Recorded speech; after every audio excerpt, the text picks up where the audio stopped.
काल रात्री झोपण्याच्या आधी माझ्या मोबाईलवर एक मेसेज आला. मेसेज फक्त 4 शब्दांचा होता की लोक एवढे का बदलतात. मेसेज जरी छोटा असला पण त्यामागे कदाचित एखादं तुटलेलं नातं होतं, एखादी अपूर्ण मैत्री होती किंवा कदाचित कुणाचं तरी अपूर्ण प्रेम. मी त्या मेसेजला लगेच उत्तर दिलं नाही, कारण मला वाटलं या प्रश्नाचं उत्तर एका वाक्यात तर देताच येत नाही. कदाचित आज तुम्ही हा व्हिडिओ त्याच प्रश्नाचं उत्तर शोधण्यासाठी पाहत आहात. नमस्कार, मी तुमची सखी शब्दांच्या पलीकडलेमध्ये तुमचं स्वागत करते. चला तर माझ्यासोबत एक छोटासा प्रवास करूया. समजा आज अचानक तुमच्या मोबाईलवर अशा व्यक्तीचा फोन आला ज्याच्याशी तुम्ही एकेकाळी तासनतास बोलायचात. फोन उचलला, 1 ते 2 मिनटं बोलणं झालं आणि फोन संपला देखील. फोन खाली ठेवताना मनात एक विचार तडाडून गेला की ही तीच व्यक्ती आहे का? हा तोच आवाज आहे का? तेच नाव आहे का? आणि तीच व्यक्ती आहे हे आपल्याला खात्रीपूर्वक माहिती असतं, पण काहीतरी हरवल्यासारखं वाटतं. कधी त्या व्यक्तीशी तासनतास बोलणं व्हायचं. आज असं काय झालंय? कधी असं झालंय का तुमच्यासोबत? पण यातून आपण लगेच ठरवू लागतो की माणसं बदलली. पण मला तुम्हाला एक प्रश्न विचारायचा आहे. खरंच माणसं बदलतात का? की आपण त्यांना सुरुवातीपासूनच चुकीचं समजायला लागतो? हे समजण्यासाठी एक गोष्ट सांगेल, लक्ष देऊन ऐका. एका गावात एक म्हातारा शिल्पकार राहत होता. तो मोठे मोठे दगड आणायचा आणि त्यातून सुंदर मूर्ती बनवायचा. एकदा एका मुलाने त्याला विचारलं, काका, तुम्ही दगडाला सुंदर मूर्ती कसं काय बनवता? शिल्पकार हसला आणि म्हणाला, बाळा, मी मूर्ती बनवत नाही, ती आधीपासूनच दगडामध्ये असते. मी फक्त त्या दगडावरचा अनावश्यक भाग काढून टाकतो, जेणेकरून त्या दगडाला एक सुंदर स्वरूप येईल. माणसांचंही अगदी असंच असतं बरं का. त्यांचा खरा स्वभाव सुरुवातीपासूनच त्यांच्यात असतो. वेळ फक्त त्यावरचं आवरण काढते आणि अनेकदा आपल्याला वाटतं की व्यक्तीच बदलली, पण कदाचित आज पहिल्यांदा आपण त्याला खऱ्या अर्थाने पाहत असतो. पण थांबा, याचा अर्थ प्रत्येक माणूस खोटाच असतो का? असं अजिबात नाही. इथे मानसशास्त्र तुम्हाला एक खूप मनोरंजक गोष्ट सांगतं. आपण एखाद्या व्यक्तीला पहिल्यांदा भेटतो आणि जर ती व्यक्ती आपल्याशी चांगली वागली तर आपला मेंदू लगेच त्या व्यक्तीबद्दल सुंदर चित्र तयार करायला सुरुवात करतो. यालाच इंग्रजीमध्ये हॅलो इफेक्ट म्हणतात.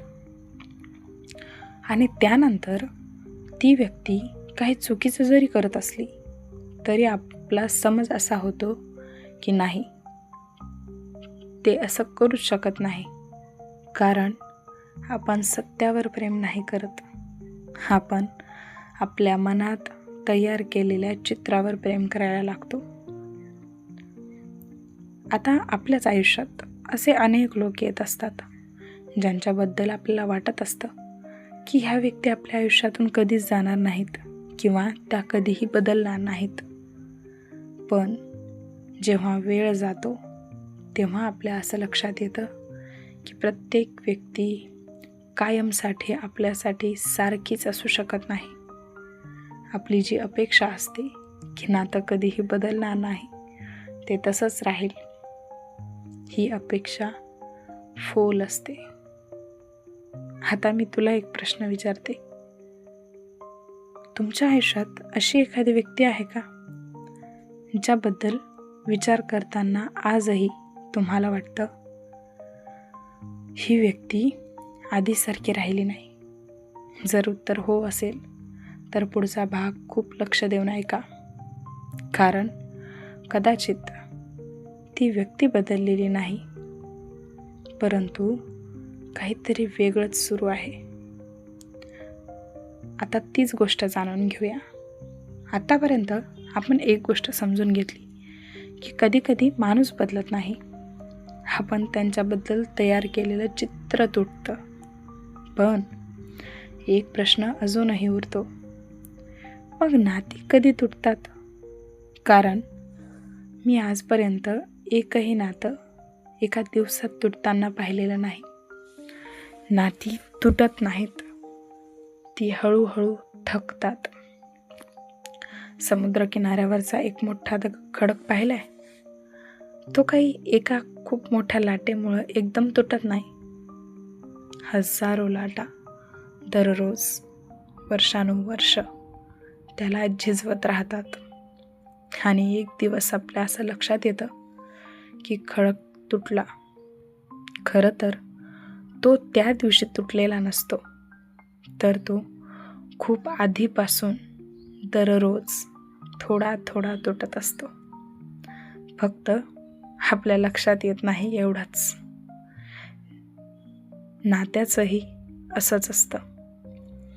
पहिल्यांदा असं वाटतं की समोरची व्यक्ती थोडीशी बिझी आहे, आज थोडंसं बिझी आहे, उद्या बोलूया, ठीक आहे म्हणून गोष्ट पुढं जाते. दुसऱ्यांदा रिप्लाय उशिरा होतो, फोन उशिरा उचलला जातो, तेव्हाही मन मनाची समजूत घालतं की ठीक आहे ना, हल्ली कामाचा व्याप थोडा जास्त आहे. तिसऱ्यांदाही असंच काहीतरी. एक व्यक्ती सांगत असते कारणं आणि दुसरी व्यक्ती ऐकत असते, पण तरीही स्वतःची समजूत घालून होत असतं असं कधीतरी. असं म्हणून नातं पुढं जातं, वेळही मारून निघते, परंतु हेच असं टाळणं आणि एकमेकांना वेळ न देणं नातं झिजवून टाकण्याची सुरुवात करतं. मला वाटतं नातं मोठ्या भांडणामुळे तुटत नाही आणि छोट्या छोट्या दुर्लक्षामुळेच तुटतं. कारण मोठं भांडण आठवतं, पण रोजचं दुर्लक्ष मनात साचवून साचवून मनाला आतून तोडून टाकतं, मनावरचा वजन वाढवतं. इथे मानसशास्त्र खूप सुंदर गोष्ट सांगतं आपल्याला. माणसाला वेदना नेहमी मोठ्या गोष्टीमुळे होत नाहीत. अनेक छोट्या छोट्या निराशा एकत्र आल्या की मन थकायला सुरुवात होतं. म्हणूनच एका दिवशी असं वाटतं आता काहीच भावना उरलेल्या नाही आहेत किंवा आता काहीच वाटत नाही. त्या दिवशी भावना संपलेल्या नसतात, त्या फक्त खूप जास्त थकलेल्या असतात. आता मी तुम्हाला एक प्रश्न विचारते, जर आजपासून तुम्ही त्या व्यक्तीला मेसेज बंद करणं तर तुमचं नातं टिकेल का, की तेही तुमच्या मेसेज सोबतच संपेल? हा प्रश्न कठीण आहे, पण उत्तर मिळालं की अनेक गोष्टी स्पष्ट होतील. मला अजून एक गोष्ट जाणवते, काही लोक तुम्हाला सोडून जात नाहीत, ते फक्त तुमच्यासाठी प्रयत्न करणं बंद करतात. आणि हे दोन वेगळे प्रकार आहेत. कारण कुणीतरी दूर असू शकतं पण नात्यात असू शकतं, आणि कुणीतरी रोज तुमच्यासोबत असू शकतं पण मनाने खूप दूर गेलेलं असू शकतं.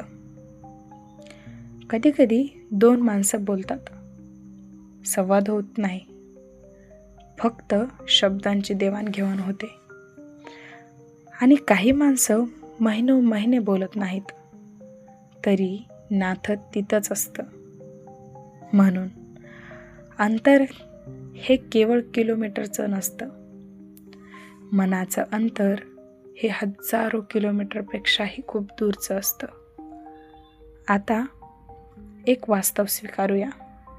आपण अनेकदा प्रेम मागत नसतो, पण लक्ष मागत असतो.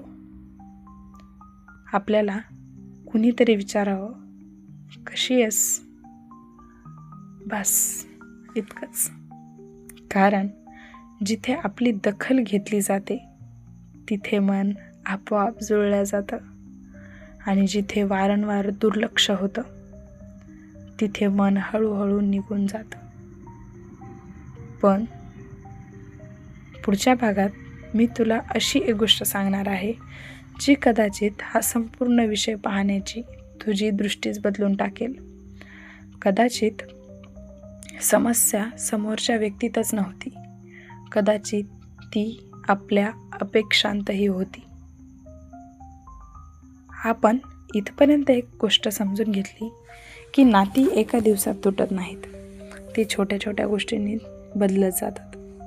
पण आता एक कठीण सत्य समजून घेऊया. कधीकधी समोरची व्यक्ती बदललेली नसते, आपल्या त्या व्यक्तीबद्दलच्या अपेक्षा बदललेल्या असतात. आपण एखाद्या व्यक्तीला आपल्या आयुष्यात जागा देतो आणि नकळत त्यांना एक भूमिका देतो की ही व्यक्ती मला कायम समजूनच घेईल, ही व्यक्ती मला कधीच दुखावणार नाही, ही व्यक्ती कायम माझ्यासोबत राहील, ही व्यक्ती नेहमी माझ्याशी चांगलंच वागेल. आणि चूक खरं तर इथेच होते. आपण माणसावर नाही तर त्याबद्दल तयार केलेल्या कल्पनेवर विश्वास ठेवायला लागतो. समजा तुम्ही एखाद्या व्यक्तीला खूप जवळचं मानलं. तुम्हाला वाटतं माझ्या आयुष्यात काहीही झालं तरी ही व्यक्ती माझ्या बाजूनं कायम उभी राहील. पण एक दिवस जेव्हा तुम्हाला त्या व्यक्तीची सर्वात जास्त गरज असते तेव्हा ती व्यक्ती स्वतःच्याच आयुष्यात बिझी असते, आणि त्या क्षणी दुखतंय का? ती व्यक्ती दूर गेली हे नाही, दुखतं ते की तुझा विश्वास तुटला. ती व्यक्ती सोबत असेल ही अपेक्षा मोडली, म्हणूनचा त्रास खूप जास्त असतो. माझ्या लक्षात आलेली एक गोष्ट म्हणजे आपण माणसांना त्यांच्या चांगल्या बाजूवरून पूर्ण ओळखतो, पण प्रत्येक व्यक्तीमध्ये चांगल्या आणि कमकुवत दोन्हीही बाजू असतात. प्रत्येक व्यक्ती परिपूर्ण नसते, आणि आपली चूक की समोरची व्यक्ती माझ्या तरी बाबतीमध्ये कायम परिपूर्ण असेल ही आपली अपेक्षा सर्वात जास्त आपल्याला त्रास देत असते. आपला मेंदू सुरक्षितता शोधतो, म्हणजे सेफ्टी, कम्फर्ट झोन शोधत असतो. ज्या व्यक्तीकडून आपल्याला प्रेम मिळाला, आधार मिळाला, आदर मिळाला किंवा आनंद मिळाला, त्या व्यक्तीबद्दल आपल्या डोक्यामध्ये एक सकारात्मक प्रतिमा तयार होते. म्हणूनच कधीकधी सत्य समोर असूनही आपण ते स्वीकारायला तयार नसतो, कारण सत्य स्वीकारणं म्हणजे आपल्या एका जुन्या अनुभवाला, भावनेला निरोप देणं असतं. त्याचमुळे बऱ्याचदा आपण ऐकत असतो की प्रेम आंधळं असतं, कारण सत्य बाजू डावलून आपण आपल्या कल्पना विश्वात रमण्याला जास्त महत्त्व देतो. पण याचा अर्थ असा नाही की कुणावरच विश्वास ठेवू नये, नक्की ठेवावा, पण एक गोष्ट लक्षात ठेवून की लोकांवर प्रेम करा, पण स्वतःला विसरून नाही.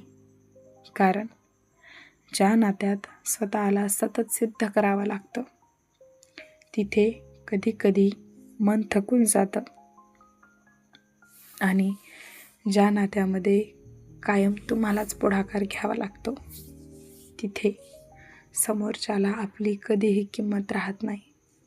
एक गोष्ट सांगते, एक मुलगा रोज एका झाडाला पाणी घालायचा. त्याला वाटायचं हे झाड माझं आहे, तो त्याची काळजी घ्यायचा. पण एक दिवस त्याला जाणवलं तो झाडाला पाणी देतोय पण स्वतःच्या मुळांना पाणी द्यायला विसरलाय. आपल्या आयुष्याचंही असंच असतं. आपण सगळ्यांची काळजी घेतो, सगळ्यांना समजून घेतो, सगळ्यांसाठी वेळ काढतो, पण स्वतःला एक प्रश्न विचारत नाही की माझी काळजी कोण घेणार.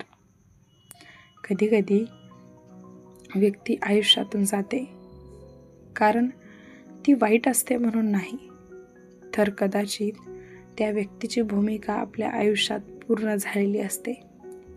काही लोक आपल्याला प्रेम शिकवतात, काही लोक मर्यादा शिकवतात आणि काही लोक स्वतःची किंमत करायला शिकवतात.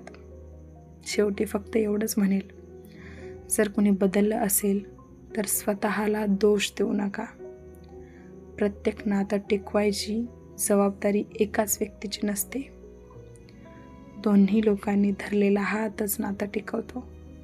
एकाने सोडला तर दुसऱ्याने आयुष्यभर पकडून ठेवण्यात अर्थ नसतो आणि ती पकड कदाचित समोरच्याला वेदनाही देऊ शकते.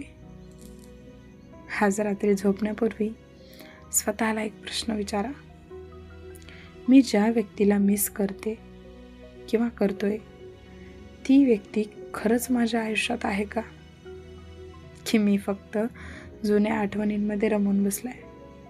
कारण कधी कधी आपल्याला माणूस सोडायचा नसतो, आपल्याला फक्त त्या जुन्या काळाला सोडायचं असतं. लक्षात ठेवा, लोक बदलतात की नाही हे नेहमी आपल्या हातात नसतं, पण कोणाला आपल्या मनात किती जागा द्यायची हे मात्र आपल्या हातात असतं. अशाच नवनवीन विषयांसाठी जोडलेले राहा.